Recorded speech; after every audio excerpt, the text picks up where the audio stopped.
நனிப்பள்ளி. இது சோழ நாட்டு காவிரி தென்கரை தலம். இந்த நனிப்பள்ளியில் என்ன ஒரு விசேஷம்னா, இந்த காவிரி இங்கே உத்தரவாகினியாக ஓடுது. காவிரி வந்து இங்கிருந்து மேற்கிருந்து கிழக்காக வரக்கூடிய காவிரி இந்த நனிப்பள்ளி புஞ்சைன்னு இப்போ சொல்கிறோம். இந்த இடத்துல மட்டும் காவிரி என்ன பண்ணணும், கொஞ்சம் வடக்கு நோக்கி ஓடி திரும்ப கிழக்கு நோக்கி திரும்புவது இந்த புஞ்சை என்கிற தலத்துடைய விஷயம். இந்த தலத்தில் என்ன சிறப்புனா, ஞானசம்பந்த பெருமானுடைய தாயார் பகவதி அம்மையார் அவதரித்த தலம் இது. ஞானசம்பந்த பெருமானார் நமக்கு தோடுடைய செவியன் பாடி ஞானம் கைவரப்பெற்ற உடனே தோடுடைய செவியன் பாடிட்டு மறுநாள் அன்றைக்கு இரவு திருக்கோலக்காவுக்கு சென்று தரிசனம் செய்வதாக நம்ம பார்க்குறோம் புராணத்தில். அதுக்கு திரும்ப இங்கே இருக்கும்பொழுது இந்த தன்னுடைய தாயார் அவதரித்த தலமாக இந்த தலத்து நனிப்பள்ளி தலத்தில் கூடிய அந்தரர்கள் எல்லாம் கேள்விப்பட்டு, இந்த மாதிரி நம்ம ஊர் பொண்ணு ஒருத்தவங்க அவங்களுக்கு பிறந்த பையன் இப்படி ஞானம் பட்டு இருக்கிறாருங்கிறது கேள்விப்பட்டு அவரை நம்ம நனிப்பள்ளிக்கு அழைச்சிட்டு வரணும்னு விருப்பப்பட்டு இங்கேருந்து சீர்காழிக்கு வராங்க. சீர்காழிக்கு வரும்பொழுது அங்கே இது மாதிரி நனிப்பள்ளி அந்தரர்கள் வந்திருக்கிறாங்க கூட்டு போகிறதுக்காக ஞானசம்பந்தத்துக்கு. சரி, நம்ம நனிப்பள்ளி யாத்திரை பண்ணணும்னு சாமி வெளி தல யாத்திரையாக முதல்ல நனிப்பள்ளிக்கு தான் வருகிறார். அப்போ அவருக்கு பல்லக்கு சிவிகை எல்லாம் பல்லக்கு குடையெல்லாம் சாமி இன்னும் கொடுக்கல, அதனால நடந்து தான் வரணும். அதனால அவனோட தந்தையார் தோளில் தூக்கி கொண்டு வருகிறார். அப்போ இந்த நனிப்பள்ளியை பார்த்தீங்கன்னா தூரத்துல இருந்து பார்க்கும் பொழுது பெரிய சோலை தோன்றும்படியாக இது தெரிகிறது. அது சேக்கரார் சாமி சொல்றாங்க, வான் அணையும் மலர்ச்சோலை தோன்றுவது எப்பதி அப்படின்னு ஞானசம்பந்த பெருமானார் தன்னுடைய தந்தையுடைய தோளில் இருந்து கேட்கறதாக பதிவு பண்றார்.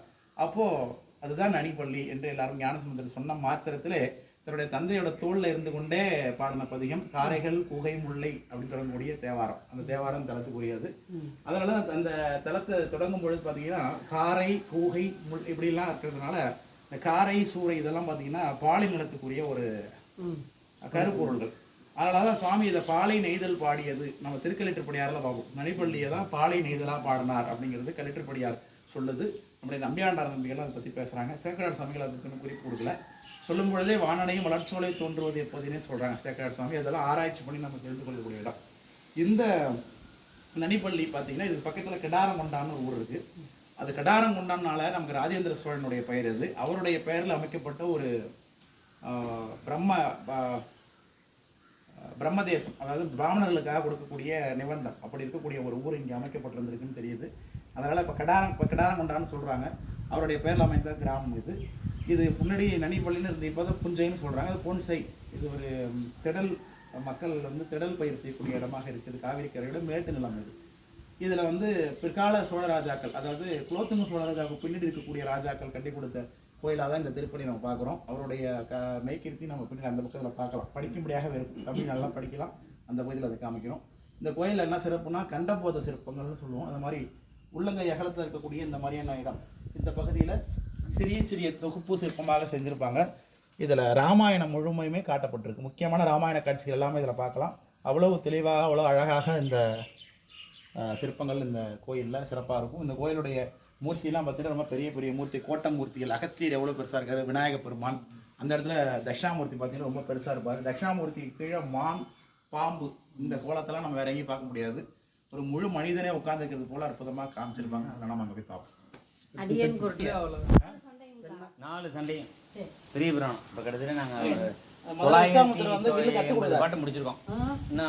முனிவர் அவரு பாக்குறீங்களா? அதனால ராமருக்கு வில் கத்துக் கொடுக்குறாரு. பக்கத்துல லட்சுமணரை யாரோ இன்னும் பார்த்துட்டு இருக்காங்க. இங்க பாருங்க, தாடகை சம்சாரம் பண்றாங்க 2 பேரும். இந்த பக்கத்துல அரக்கி நிக்கிறா, அவருடைய முடி பெருசா காமிச்சிருக்காங்க. கீழே விழுந்து கிடக்குறாங்க. மற்ற இன்னொரு பெண் விழுந்து கிடக்குறா, யாரோ ஒருத்தி. ராமர் வில்ல போட்டு அடிக்கிறார். இது ஏதோ தக்க சம்ஹாரமா இருக்கும்னு நினைக்கிறேன். இது ஏதோ சம்ஹாரம்னு நினைக்கிறேங்க. அது பாருங்களா, இதை பாருங்க, பூதகணங்கள் இருக்கிறாங்க, பேய் கணங்கள் இருக்கிறாங்க. தெரியுதா? பாருங்க, நெஞ்சு எலும்பெல்லாம் தெரியுதுங்க. சரவணன் இங்கே பாருங்க, சரவணன் இது சம்ஹாரம் மாதிரி தெரியுது. என்னன்னு தெரியல. இது ஹோமம் இருக்கு. ஒரு பெண் நிற்கிறாங்க. ஒருத்தன் நின்றுட்டு என்னால் முடியாதுங்கிற மாதிரி இப்போ தட்சணாக இருப்பான். இது அம்பாலாக இருக்கலாம். சாமிக்கு ஆவிர்வாகம் கூடன்னு கேட்குறான்னு நினைக்கிறேன். அப்புறம் பூதகணங்களை ஏவி சாமியை அடிக்க சொல்கிறார். பூதகணங்கள் பேய் கணம் பாருங்கள், எஞ்சி காமிக்கிறேன். பூதம் கீழே சாட்சி கீழே இருந்து கிடக்கிறான். இதில் கண்டினியூஷனாக இது இருக்கலாம். சம்சாரிச்சு எல்லாம் கிடக்கு பாருங்கள். என்னென்ன எக்ஸாக்டாக சரியாக புரிய மாட்டேது. இந்த குடைகள்லாம் காமிச்சிருக்காங்க.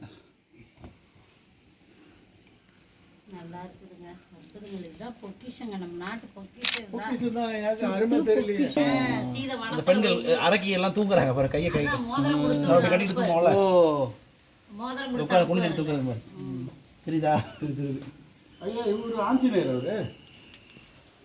இருக்காங்க. கட் பண்ணி